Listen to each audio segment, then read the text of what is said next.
श्री महाप्रज्ञ गुरवे नमः। जिसके सांसों में रहता है शाश्वत शांति का स्पंदन, उस महाप्रज्ञ को वंदन, उस महाप्रज्ञ को वंदन।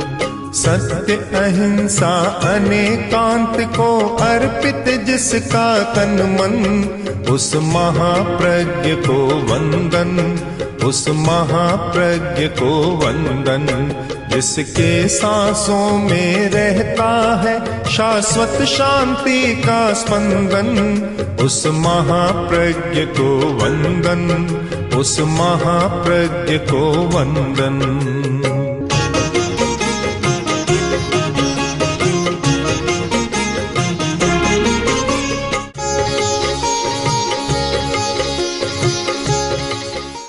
संगठन का मतलब ही है ऐकमत्यम। ऐकमत्यम, जहाँ एक मत हो गया सबका तो एक संगठन बन गया।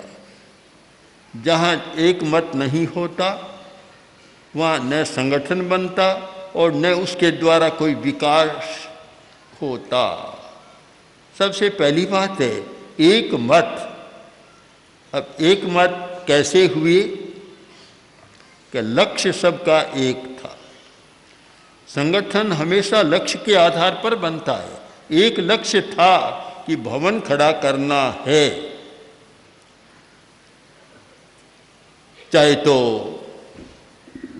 आर्किटेक्टर था, चाहे इंजीनियर, चाहे मजदूर, सबका लक्ष्य एक बन गया कि भवन खड़ा करना है, तो भवन खड़ा हो गया।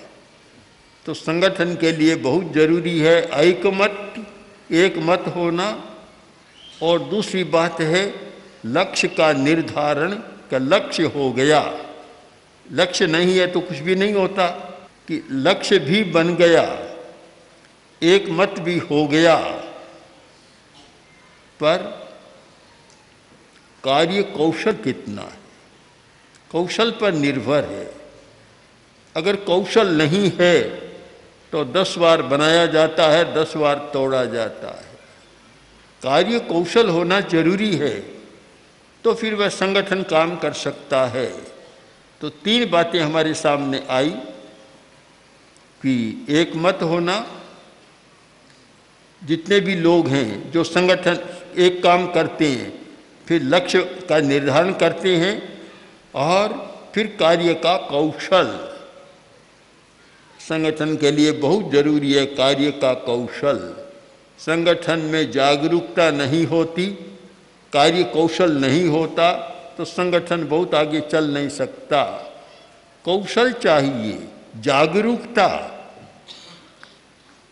जागरूकता कैसे होती है कि नींद लेना तो मनुष्य की प्रकृति है, प्रमाद मनुष्य की प्रकृति है, आलस्य भी शायद मनुष्य की प्रकृति है, किंतु जागरूक चेतना बन जाए तो आलस्य भी नहीं होता, प्रमाद भी नहीं होता, और कार्य भी ठीक चलता है। आदमी सोया नहीं रहता। यह है जागरूक व्यक्तियों पर निर्भर।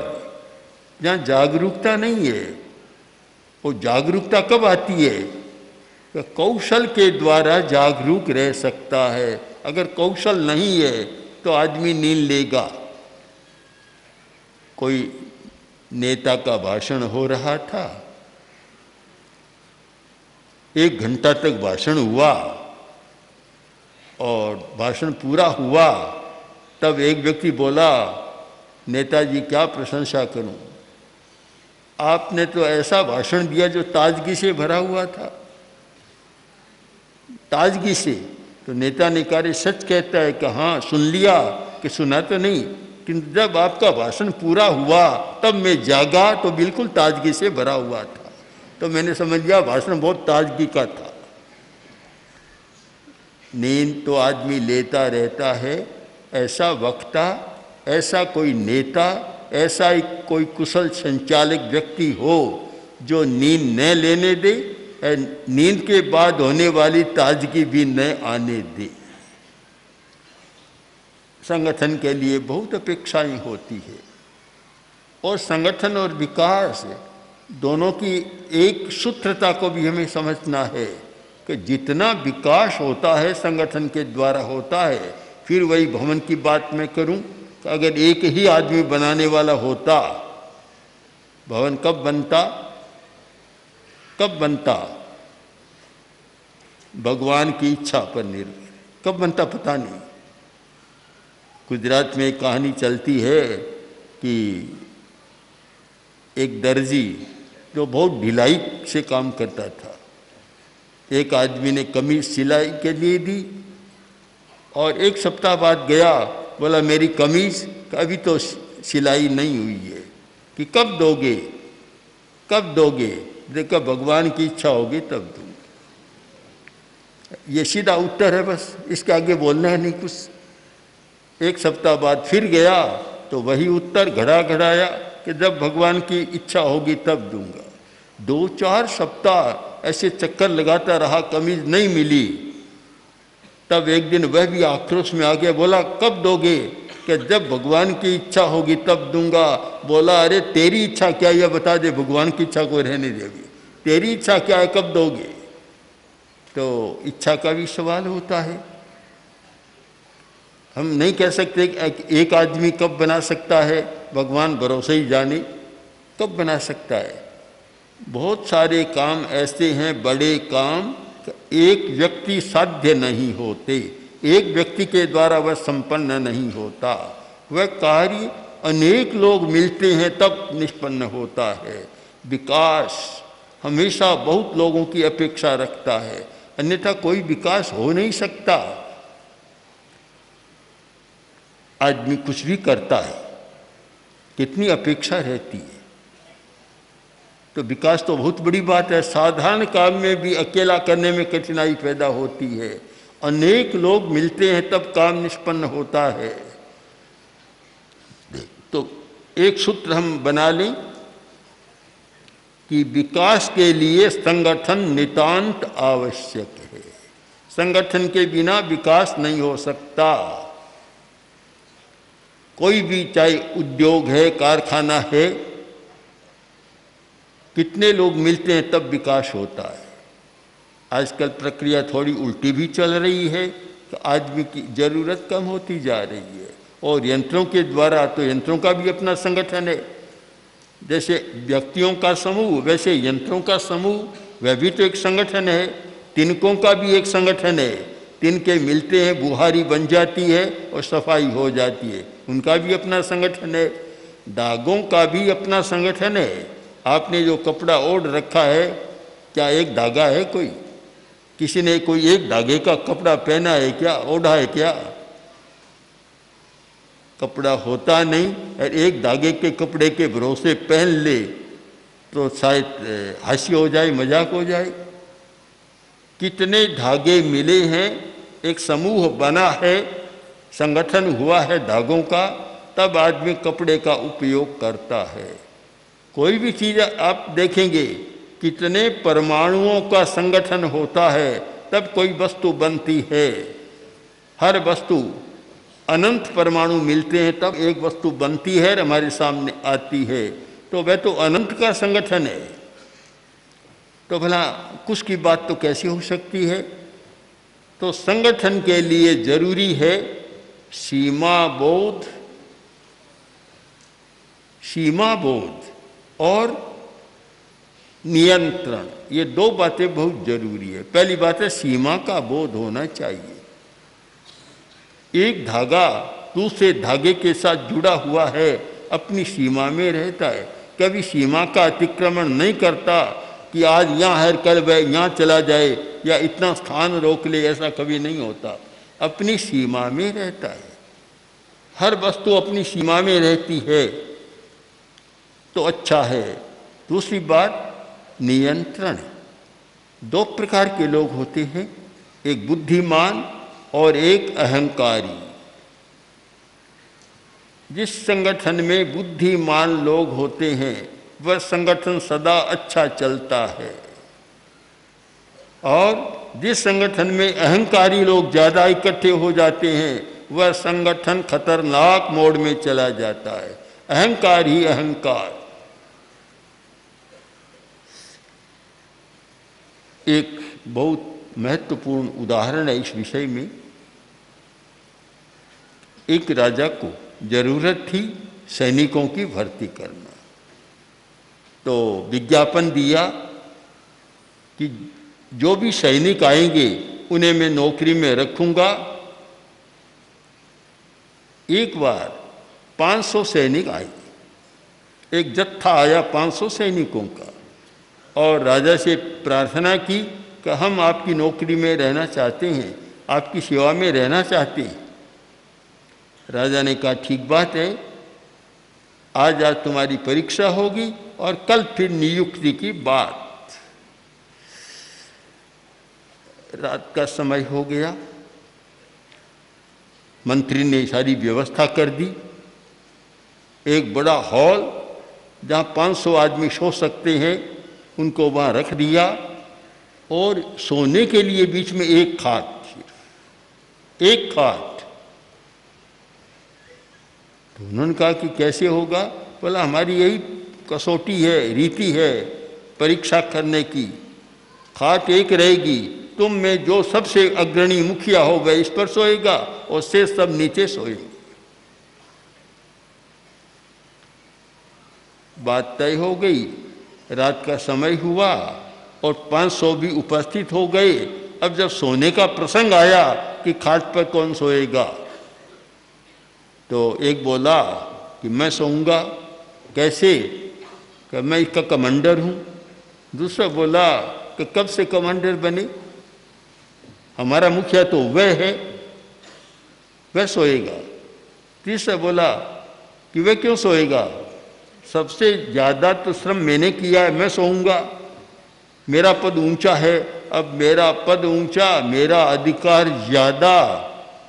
अपनी अपनी महत्वाकांक्षा का प्रदर्शन होने लगा, अपने बड़प्पन का प्रदर्शन भी करने लगे, और इतना लंबा हो गया प्रदर्शन कि पूरी रात बीत गई, कोई भी सोया नहीं। सूर्योदय हुआ और सब बाहर आ गए।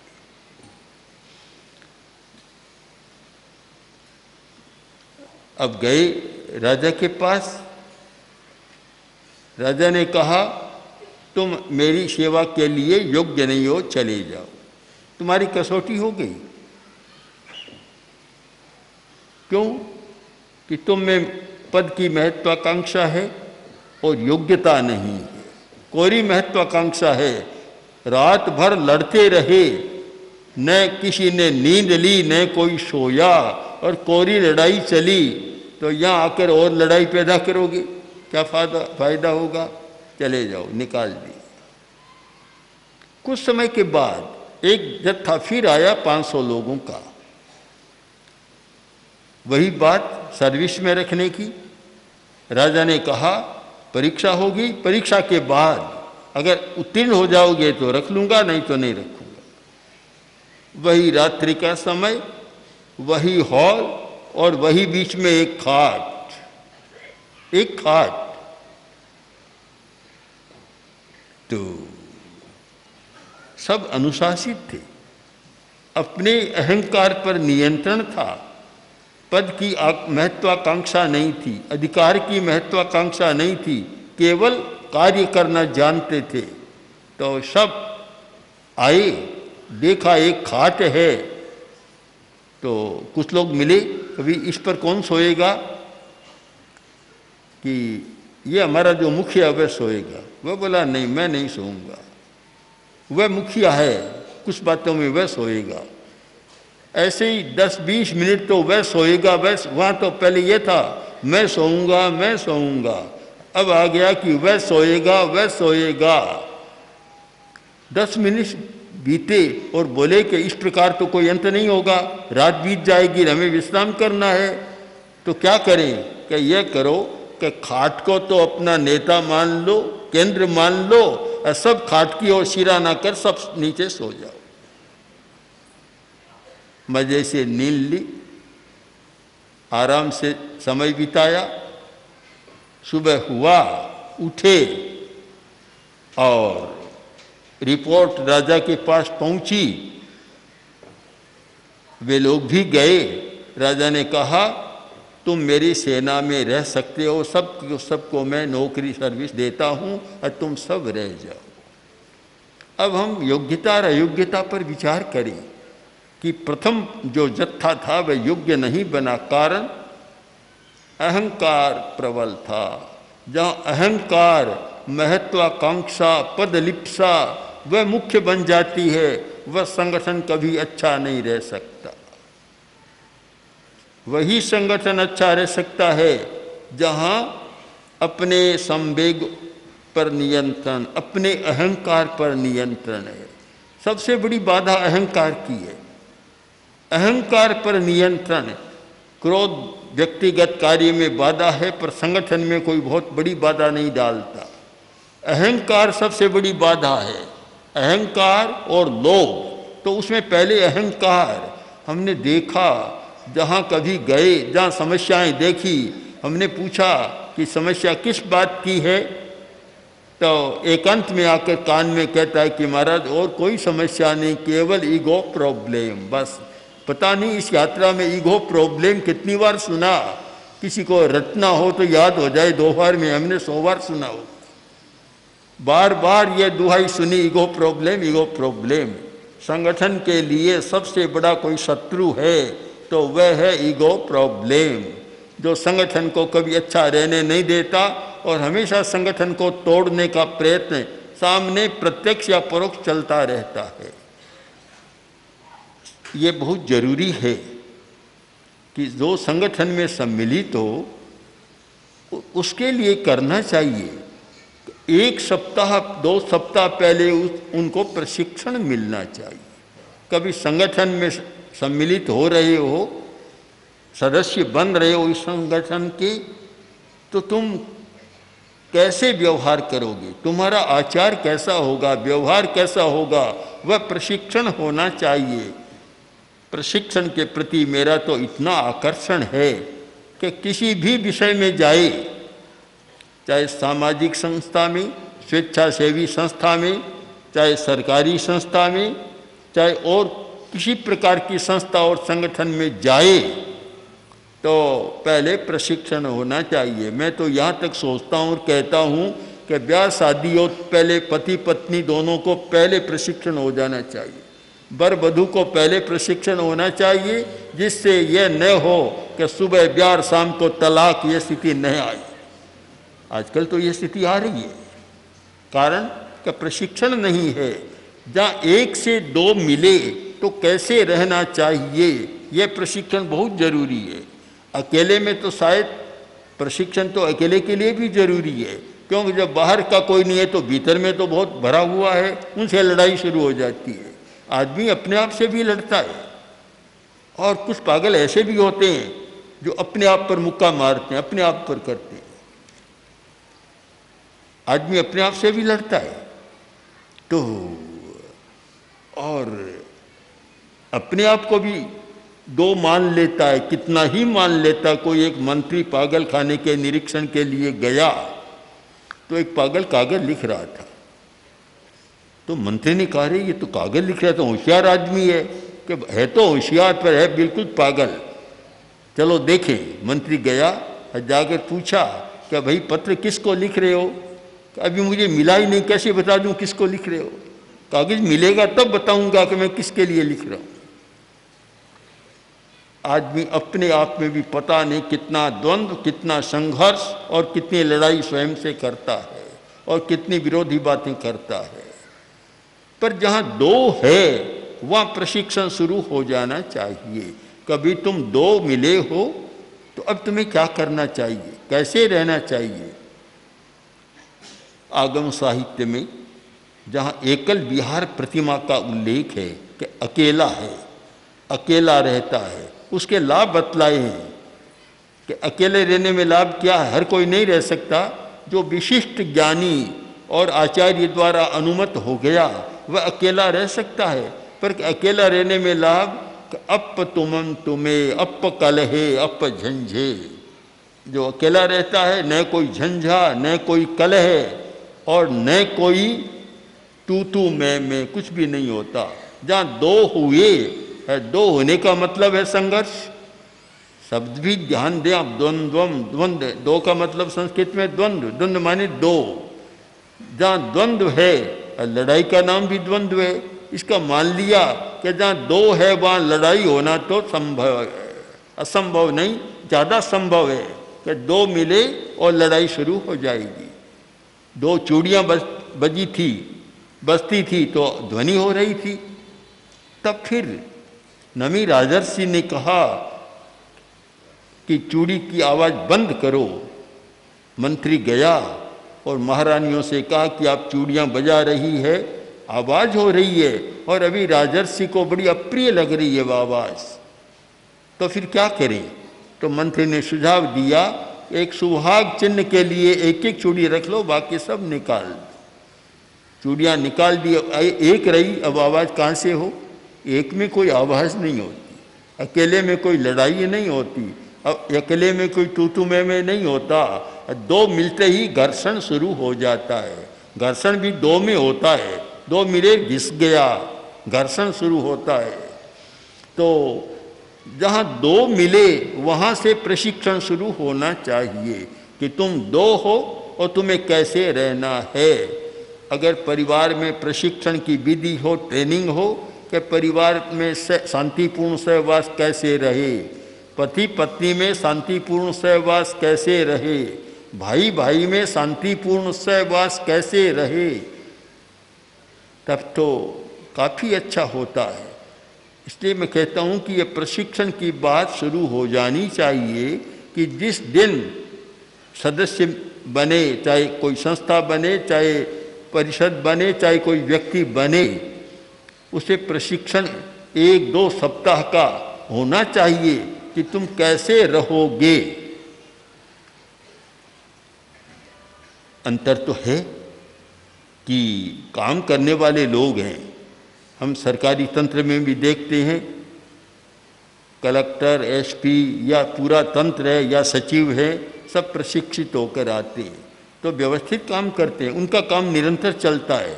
जो ऊपर से आते हैं, प्रशिक्षण नहीं होता तो कैसे होता है इस बारे में कहने की मुझे ज़रूरत नहीं, आप स्वयं पढ़ते हैं, जानते हैं क्या होता है। प्रशिक्षण की बात दिमाग में आए तो संगठन बहुत अच्छा चल सकता है।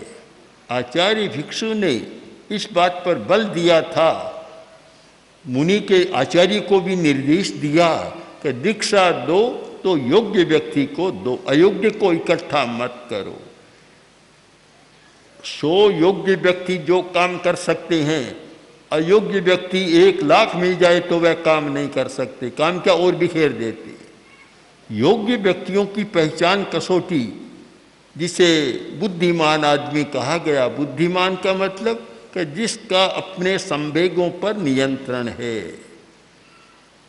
समय पर, क्रोध पर भी नियंत्रण है, अहंकार पर भी नियंत्रण है, लोभ पर भी नियंत्रण है, वह बुद्धिमान आदमी है।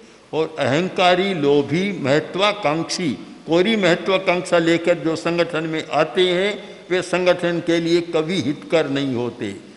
खेची जी स्वामी का नाम आचार्य उत्तराधिकारी पत्र में लिख दिया गया, उत्तराधिकारी के रूप में नाम लिख दिया गया और फिर काट दिया गया। अब भला कितना बावेला हो सकता है। पहले मेरा नाम लिखा ही क्यों, मेरा अपमान क्यों किया कि मेरा नाम काट दिया। किंतु ऐसा प्रशिक्षण था कि लिख दिया तो कोई अहंकार नहीं, काट दिया तो कोई हीन भावना नहीं, आक्रोश नहीं, क्रोध नहीं, गुरु की जैसी इच्छा कर दिया। इस प्रकार का प्रशिक्षण जब हो, इस प्रकार की चेतना का निर्माण हो तो वह संगठन निर्बाध गति से चल सकता है और विकास कर सकता है। कि विकास और संगठन, विकास के लिए संगठन मस्ट अनिवार्यता है। जहाँ संगठन नहीं है वहाँ विकास हो नहीं सकता। तो इस सब स्थिति को ध्यान में रखकर और सब लोग चिंतन करें और कुछ ऐसी व्यवस्थाएं भी करें प्रशिक्षण की, जिससे कि और अधिक योग्यता बढ़ती चली जाए और वास्तव में और सब समाप्त होते हैं, योग्यता कभी समाप्त नहीं होती।